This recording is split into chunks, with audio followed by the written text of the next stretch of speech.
প্রিয় শিক্ষার্থী, Pundra university of science and টেকনোলজির কম্পিউটার সায়েন্স অ্যান্ড ইঞ্জিনিয়ারিং বিভাগের পক্ষ থেকে আপনাদেরকে স্বাগত জানাচ্ছি। আমি engineer Syed Mirtal Hajubayed, CSE 317 computer architecture and organization. এই কোর্সটিতে আপনাদেরকে আমরা ফল 2020 টার্মের ফাইনাল পরীক্ষার জন্য প্রস্তুতিতে অনলাইনে ক্লাস কার্যক্রম পরিচালনা করছি এবং আমরা যে স্টাডি নোট বা লেকচার নোট ফলো করছিলাম সেই নোটের ধারাবাহিকভাবেই আমরা কম্পিউটার আর্কিটেকচার এন্ড অর্গানাইজেশন নিয়ে কথা বলবো। আজ গত লেকচারের পর থেকে আলোচনা চলে যাব ইন্টারাপ্ট নিয়ে। আমরা কথা বলছিলাম গত লেকচারে যে ইন্টারাপ্ট বলতে আমরা বোঝাই যে মাইক্রোপ্রসেসর যখন কোনো ইনস্ট্রাকশন এক্সিকিউট করে তখন যদি এরকম কোনো পরিস্থিতি তৈরি হয় যে সেটি বেশ এমার্জেন্সি, আর্জেন্ট মাইক্রোপ্রসেসরের এক্সিকিউশন প্রয়োজন ওই কাজটি, তখন মাইক্রোপ্রসেসর কারেন্টলি যে কাজটি এক্সিকিউট করছিল বা যে ইনস্ট্রাকশন এক্সিকিউট করছিল সেটিকে সাসপেন্ড রেখে, স্থগিত রেখে, বরখাস্ত রেখে সে ওই এমার্জেন্সি কাজটা করে আবার এমার্জেন্সি কাজটা শেষ করে এসে আবার সে পুনরায় আগের কাজটি শুরু করে।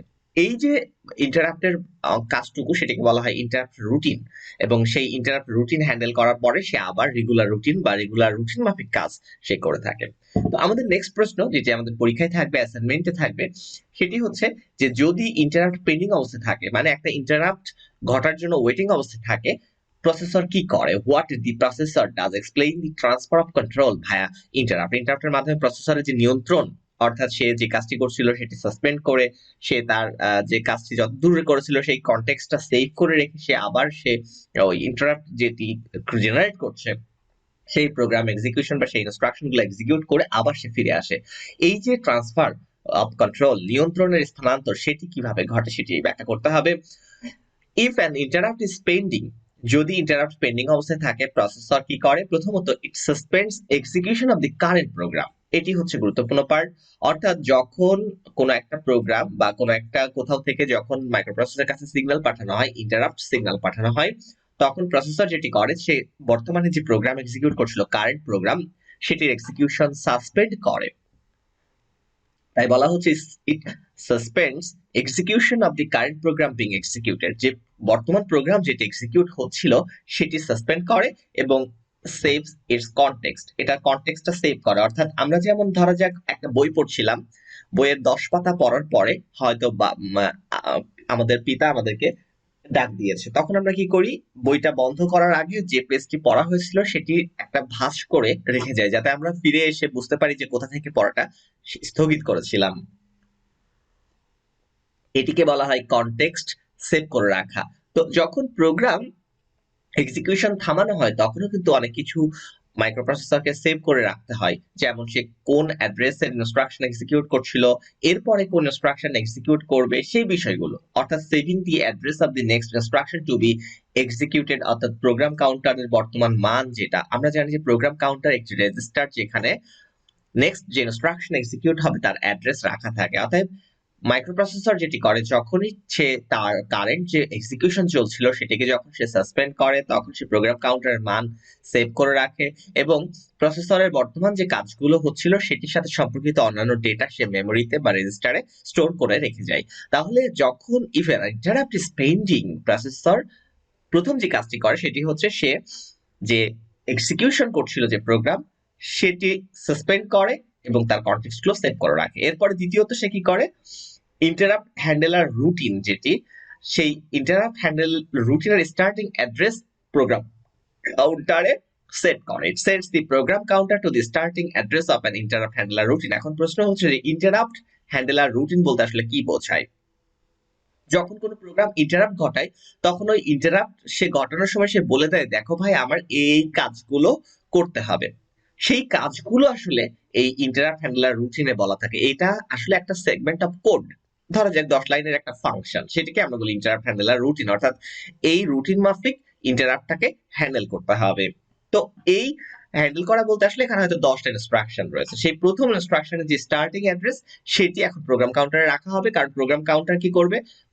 মাইক্রোপ্রসেসর যে ইনস্ট্রাকশন এক্সিকিউট করবে তার পরবর্তী ইনস্ট্রাকশনটির অ্যাড্রেস সে রেখে দেবে। অতএব মাইক্রোপ্রসেসর এখন যেহেতু ইন্টারাপ্ট হ্যান্ডলার রুটিনে সিকুয়েন্সিয়ালি একটার পর একটা ইনস্ট্রাকশন এক্সিকিউট করবে, অর্থাৎ প্রোগ্রাম কাউন্টারে কিন্তু সেই অ্যাড্রেসটি রাখতে হবে। সে কারণে যখন একটা ইন্টারাপ্ট পেন্ডিং থাকে, প্রসেসর দুটো কাজ করে। একটা হলো সে কারেন্ট যে প্রোগ্রাম এক্সিকিউট করছিল সেটি সাসপেন্ড করে এবং তার কনটেক্সট সেভ করে। দ্বিতীয়ত প্রোগ্রাম কাউন্টারের মান সে ইন্টারাপ্ট হ্যান্ডলার রুটিনের স্টার্টিং অ্যাড্রেস সেট করে দেয় প্রোগ্রাম কাউন্টারে। তো এই দুটো বিষয় আপনাদেরকে কিন্তু ভাইভাতে বলতে হবে। যখন আপনার শিক্ষক বা ভাইভা বোর্ডে যারা থাকবেন সম্মানিত সদস্যগণ, তারা যখন জিজ্ঞেস করবে যে if an interrupt is pending what the processor does, you have to tell that if an interrupt is pending the processor does the following. Number one, it suspends execution of the current program being executed and saves its context. Second, it sets the program counter to the starting address of an interrupt handler routine. Next, আপনার শিক্ষক বা আপনার সম্মানিত viva বোর্ডের সদস্য হয়তো প্রশ্ন করতে পারে, এই যে কনটেক্সট সেভ করা, what does it mean by the term saves its context? আপনাকে বলতে হবে কনটেক্সট সেভ করার অর্থ হচ্ছে saving the address of the next instruction to be executed, that is the current contents of the program counter and any other data relevant to the processor's current activity.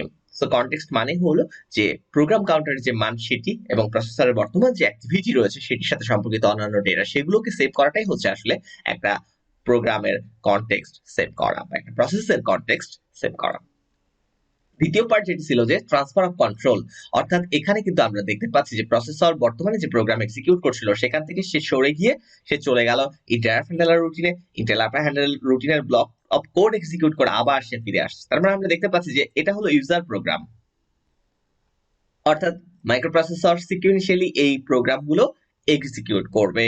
কিন্তু সে একটা দুটো তিনটা করে instruction execute করতে করতে আইতম instruction যখন execute করলো, এই জায়গাটায় এসে মাইক্রোপ্রসেসরের যে ইন্টারাপ্ট পিন রয়েছে সেটিতে কোনো একটি অংশ, অর্থাৎ অন্যান্য কোনো একটা জায়গা থেকে ইন্টারাপ্ট সিগন্যাল আসলো। অর্থাৎ এই আইতম অবস্থানে এসে ইন্টারাপ্ট যখন ঘটে তখন প্রসেসর কি করবে, সে এখান থেকে ইনস্ট্রাকশন, অর্থাৎ আইতম ইনস্ট্রাকশনটা এক্সিকিউট করার পরে সে এই ইউজার প্রোগ্রামের এই কোডগুলো এক্সিকিউশন বন্ধ করে দেবে, সাসপেন্ড করে দেবে এবং কনটেক্সট সেভ করবে। মানে কি, সে আসলে কোন জায়গা থেকে কাজটা থামিয়ে দিল সেটা সেভ করবে এবং এটার সাথে সম্পর্কিত অন্যান্য ডেটা সে সংরক্ষণ করবে।